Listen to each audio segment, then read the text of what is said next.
ऊर्जा का रूप है जो कि श्रवण की संवेदना पैदा करती है। ध्वनि तरंगों के रूप में गमन करती है। ध्वनि किसके रूप में गमन करती है? तो ध्वनि जो है वो तरंगों के रूप में गमन करती है।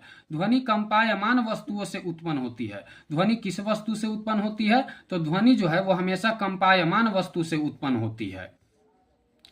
पदार्थ जिसमें होकर ध्वनि गमन करती है माध्यम कहलाता है। माध्यम किसे कहा जाता है? जिसमें होकर ध्वनि गमन करती है उसे माध्यम कहा जाता है।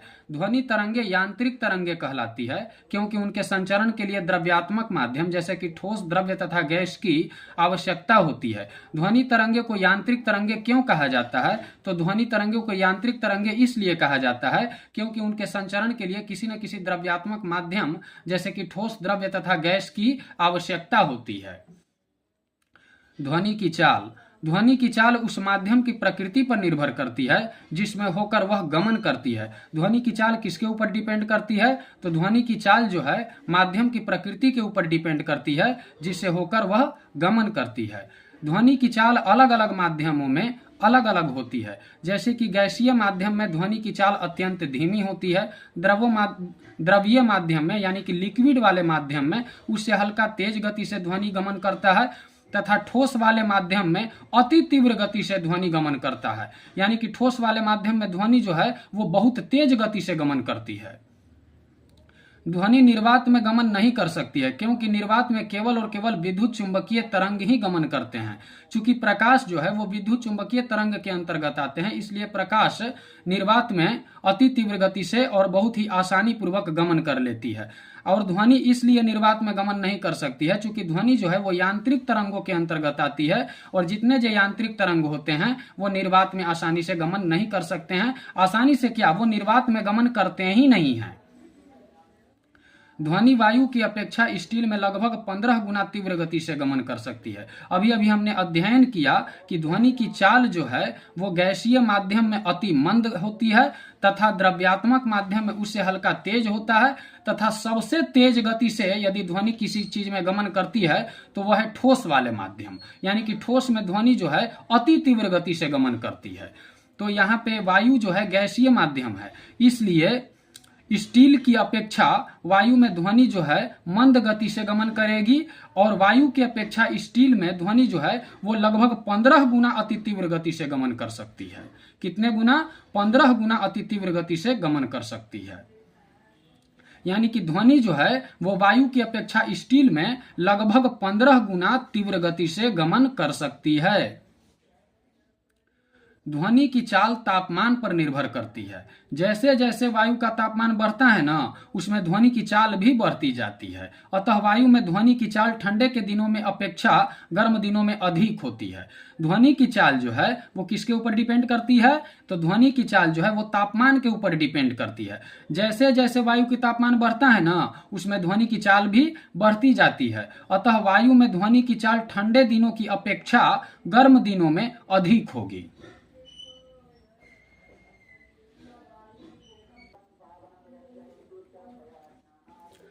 ध्वनि की चाल वायु की आर्द्रता पर निर्भर करती है। ध्वनि की चाल किसके ऊपर डिपेंड करती है? तो ध्वनि की चाल जो है ना वायु की आर्द्रता के ऊपर डिपेंड करती है। जैसे जैसे वायु की आर्द्रता बढ़ती है उसमें ध्वनि की चाल भी बढ़ती जाती है। जैसे जैसे वायु की आर्द्रता बढ़ेगी तो उसमें ध्वनि की चाल भी बढ़ती चली जाएगी। स्पष्ट है कि ध्वनि शुष्क वायु में धीमी गति से परंतु आर्द्र वायु में अति तीव्र गति से गमन करती है। आइए अब हम लोग विभिन्न माध्यमों में ध्वनि की चाल के बारे में अध्ययन करते हैं कि कौन कौन माध्यम में ध्वनि की चाल क्या है। तो 0 डिग्री सेल्सियस पर वायु में ध्वनि की चाल जो है वो 331 मीटर प्रति सेकंड है। 22 डिग्री सेल्सियस तापमान पर वायु में ध्वनि की चाल जो है 344 मीटर प्रति सेकंड है और 25 डिग्री सेल्सियस तापमान पर हाइड्रोजन में ध्वनि की चाल जो है 1284 मीटर प्रति सेकंड है। 25 डिग्री सेल्सियस तापमान पर समुद्री जल में ध्वनि की तापमान जो है वो 1531 मीटर प्रति सेकंड है तथा 25 डिग्री सेल्सियस तापमान पर एल्यूमिनियम में ध्वनि की चाल जो है वो 6420 मीटर प्रति सेकंड है। 25 डिग्री सेल्सियस तापमान पर लोहा में ध्वनि की चाल जो है वो 5950 मीटर प्रति सेकंड है तथा 25 डिग्री सेल्सियस तापमान पर स्टील में ध्वनि की चाल जो है वो 5960 मीटर प्रति सेकंड है। आइए इसको एक बार फिर से इस पर प्रकाश डालते हैं। तो 0 डिग्री सेल्सियस तापमान पर वायु में ध्वनि की चाल जो है 331 मीटर प्रति सेकंड है। 22 डिग्री सेल्सियस तापमान पर वायु में ध्वनि की चाल जो है वो 344 मीटर प्रति सेकंड है। 25 डिग्री सेल्सियस तापमान पर हाइड्रोजन में ध्वनि की चाल जो है वो 1284 मीटर प्रति सेकंड है। 25 डिग्री सेल्सियस तापमान पर समुद्री जल में ध्वनि की चाल जो है वो 1531 मीटर प्रति सेकंड है। और 25 डिग्री सेल्सियस तापमान पर एल्यूमिनियम में ध्वनि की चाल जो है वो 6420 मीटर प्रति सेकंड है। तथा 25 डिग्री सेल्सियस तापमान पर लोहा में ध्वनि की चाल जो है वो 5950 मीटर प्रति सेकंड है। तथा 25 डिग्री सेल्सियस तापमान पर स्टील में ध्वनि की चाल जो है वो 5960 मीटर प्रति सेकंड है। ध्वनि का आवृत्ति परिसर। आइए अब हम लोग ध्वनि की आवृत्ति परिसर के बारे में अध्ययन करते हैं। ध्वनि तरंगों को उनके आवृत्ति परिसर के आधार पर 3 भागों में विभाजित किया जाता है। ध्वनि तरंगों को उनके आवृत्ति परिसर के आधार पर कितने भागों में विभाजित किया जाता है? तो 3 भागों में विभाजित किया जाता है। तो कौन कौन भाग है भाई? तो फर्स्ट है श्रव्य तरंगे, जिसको इंग्लिश में ऑडिबल वेव्स कहा जाता है। सेकंड है अवश्रव्य तरंगे, जिसको इंग्लिश में इंफ्रासोनिक वेव्स कहा जाता है। थर्ड है पराश्रव्य तरंगे, जिसको इंग्लिश में अल्ट्रासोनिक वेव्स कहा जाता है। तो आइए देखते हैं सबसे पहले श्रव्य तरंगे यानी कि ऑडिबल वेव्स के बारे में। मनुष्यों में ध्वनि की श्रव्यता का परिसर लगभग 20 हर्ट्ज से 20,000 हर्ट्ज तक होता है। मनुष्य में ध्वनि की श्रव्यता का यानी कि मनुष्य में ध्वनि की सुनने का परिसर जो है वो लगभग कितना होता है? तो मनुष्य में ध्वनि की श्रव्यता का परिसर जो है वो लगभग 20 हर्ट्ज से 20,000 हर्ट्ज तक होता है। मनुष्य 20 हर्ट्ज से कम आवृत्ति की तरंगे नहीं सुन सकता है, क्योंकि ये तरंगे कान के पर्दे को संवेदित नहीं कर पाती है। 20,000 हर्ट्ज से अधिक आवृत्ति की तरंगों की आवृत्ति इतनी अधिक होती है कि कान के पर्दे का दोलन इतना अधिक नहीं हो पाता कि वह इन तरंगों को ग्रहण कर सके। यानी कि मनुष्य न तो 20 हर्ट्ज से कम की ध्वनि को सुन सकता है और न 20,000 हर्ट्ज से अधिक आवृत्ति की ध्वनि तरंगे को सुन सकता है। सेकंड है अवश्रव्य तरंगे, जिसको इंफ्रासोनिक वेव्स कहा जाता है। 20 हर्ट्ज से कम आवृत्ति वाले ध्वनि तरंगों को अवश्रव्य ध्वनि कहते हैं। अवश्रव्य ध्वनि किसे कहा जाता है? तो अवश्रव्य ध्वनि उस प्रकार के ध्वनि को कहा जाता है जिसकी आवृत्ति 20 हर्ट्ज से कम आवृत्ति की हो। यानी कि 20 हर्ट्ज से कम आवृत्ति की ध्वनियों को अवश्रव्य ध्वनि कहा जाता है। व्हेल, गैंडा तथा हाथी अवश्रव्य ध्वनि परिसर की ध्वनियां उत्पन्न करते हैं। कौन कौन जानवर अवश्रव्य ध्वनि परिसर की ध्वनियां उत्पन्न करते हैं? तो वह है व्हेल, गैंडा तथा हाथी। प्रायः यह देखा गया है कि कुछ जंतु भूकंप से पूर्व परेशान हो जाते हैं। वास्तव में भूकंप मुख्य प्रघाती तरंगे यानी कि मेन शॉक वेव्स से पहले निम्न आवृत्ति के अवश्रव्य ध्वनि उत्पन्न करते हैं, जो संभवतः जंतुओं को सावधान कर देती है। यहाँ पे एक बात गौर करने वाला बात है कि अभी अभी हमने अध्ययन किया कि मनुष्य की जो श्रवण शक्ति होती है वो 20 हर्ट्ज से कम आवृत्ति वाले ध्वनि को मनुष्य नहीं सुन सकते हैं तथा 20,000 हर्ट्ज से अधिक आवृत्ति वाले ध्वनि तरंग को मनुष्य नहीं सुन सकते हैं। लेकिन यहाँ पे हम लोग ये भी अध्ययन किए कि कुछ ऐसे जानवर हैं जैसे कि व्हेल हो गए, गैंडा हो गए तथा हाथी हो गए, जो 20 हर्ट्ज से कम आवृत्ति की ध्वनि को निकालते हैं। तो जब ये लोग 20 हर्ट्ज से कम आवृत्ति की ध्वनि को निकाल रहे हैं तो आखिर सुन रहे हैं तबे तो 20 हर्ट्ज की कम आवृत्ति वाली ध्वनि उनके लिए अनुकूलित है।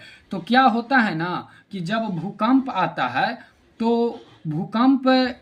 तो वो मेन शॉक वेव्स, जब पूर्ण रूप से भूकंप आता है तो वो मेन शॉक वेव्स के रूप में आता है। लेकिन भूकंप आवे से पहले क्या होता है ना कि निम्न आवृत्ति की अवश्रव्य ध्वनि उत्पन्न होता है। तो चूंकि हम जानते हैं कि निम्न आवृत्ति की अवश्रव्य ध्वनि यानी कि 20 हर्ट्ज से कम आवृत्ति वाली ध्वनि को गैंडा, हाथी तथा व्हेल जैसे जंतु जो है वो उत्पन्न करते हैं, तो उत्पन्न कर रहे हैं, आखिर सुनने में इस प्रकार के ध्वनि को सक्षम है तबे तो उत्पन्न कर ले रहे हैं। तो भूकंप आने से पहले क्या होता है कि निम्न आवृत्ति के अवश्रव्य ध्वनि उत्पन्न होता है। तो निम्न आवृत्ति के अवश्रव्य ध्वनि को सुनने में ये जानवर जो होते हैं यानी कि व्हेल, गैंडा तथा हाथी सक्षम होते हैं। इस कारण से भूकंप आने से पहले वो अपने आप को सावधान कर लेते हैं और किसी सुरक्षित जगह पर अपने आप को ले जाते हैं। आइए अब हम लोग पराश्रव्य तरंगे यानी कि अल्ट्रासोनिक वेव्स के बारे में अध्ययन करते हैं। 20,000 हर्ट्ज या 20 किलो हर्ट्ज से अधिक आवृत्ति की ध्वनियों को पराश्रव्य ध्वनि या पराध्वनि या अल्ट्रासाउंड कहा जाता है। पराध्वनि किसे कहा जाता है? तो पराध्वनि उस प्रकार का ध्वनि है जो 20,000 हर्ट्ज या 20 किलो हर्ट्ज से अधिक आवृत्ति वाली ध्वनि है। इस प्रकार के ध्वनि कौन कौन जंतु निकालते हैं, कौन कौन जंतु उत्पन्न करते हैं? तो इस प्रकार का ध्वनि जो है ना वो डॉल्फिन, चमगादड़ जैसे जंतु जो हैं वो उत्पन्न करते हैं। पराध्वनि को कौन कौन जंतु उत्पन्न करते हैं? पराध्वनि यानी कि अल्ट्रासाउंड को डॉल्फिन, चमगादड़ जैसे जंतु जो हैं वो उत्पन्न करते हैं। पराध्वनि के अनुप्रयोग के बारे में आइए अब कुछ समझते हैं कि पराध्वनि के अनुप्रयोग कहाँ कहाँ है। पराध्वनि उच्च आवृत्ति की तरंगे है। पराध्वनि कैसी तरंगे है? तो पराध्वनि जो है वो उच्च आवृत्ति की तरंगे है। ये अवरोधों की उपस्थिति में भी एक निश्चित पथ पर गमन कर सकती है। कौन ऐसा ध्वनि है जो अवरोधों की उपस्थिति में भी एक निश्चित पथ पर गमन कर सकती है? तो वो है पराध्वनि। कौन ध्वनि? पराध्वनि। उद्योगों तथा चिकित्सा के क्षेत्र में पराध्वनियों का व्यापक उपयोग किया जाता है। किस क्षेत्र में पराध्वनियों का व्यापक उपयोग किया जाता है? तो उद्योगों तथा चिकित्सा के क्षेत्र में। पराध्वनि को हृदय के विभिन्न भागों से परावर्तित कराकर हृदय का प्रतिबिंब बनाया जाता है। पराध्वनि को क्या किया जाता है ना कि हृदय के अलग अलग भागों से परावर्तित करा दिया जाता है और हृदय के अलग अलग भागों से परावर्तित कराने के कारण हृदय का प्रतिबिंब बनता है, जिसको हम लोग कंप्यूटर में देखते हैं। उस तकनीक को इकोकार्डियोग्राफी यानी कि ईसीजी कहते हैं। ईसीजी किस प्रकार के तकनीक को कहा जाता है? तो ईसीजी एक प्रकार का ऐसा तकनीक है जिसमें पराध्वनि को हृदय के विभिन्न भागों से परावर्तित कराया जाता है तथा परावर्तित कराने के कारण हृदय का प्रतिबिंब बनता है, जिसको चिकित्सक जो होते हैं वो कंप्यूटर या लैपटॉप के स्क्रीन पर देखते हैं और देख के बीमारियों का पता लगाते हैं। तो इस प्रकार की तकनीक जो है ना वो इकोकार्डियोग्राफी यानी कि ईसीजी कहलाती है। इसमें पराध्वनि बहुत ही उपयुक्त है। पराध्वनि का उपयोग गुर्दे की छोटी पथरी को बारीक कणों में तोड़ने के लिए भी किया जाता है।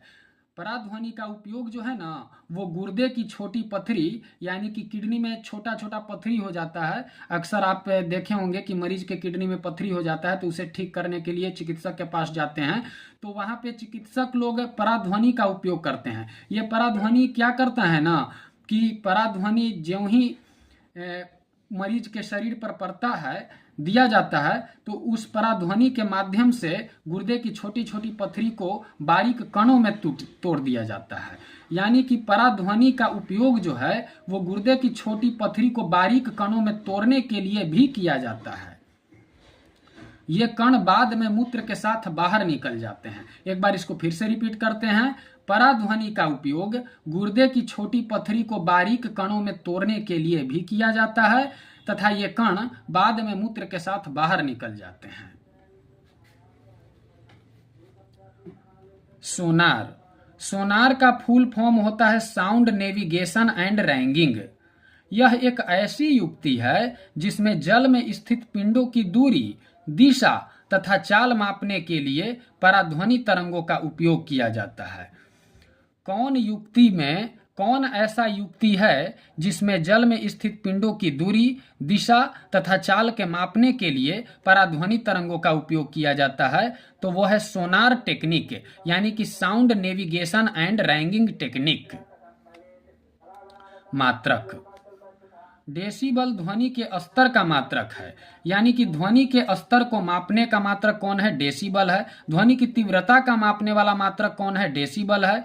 ध्वनि कितना प्रदूषित है, ध्वनि कितना मधुर है, उसके मापने का काम कौन करता है? डेसिबल करता है। यानी कि ध्वनि के स्तर को मापने का काम कौन करता है? डेसिबल करता है।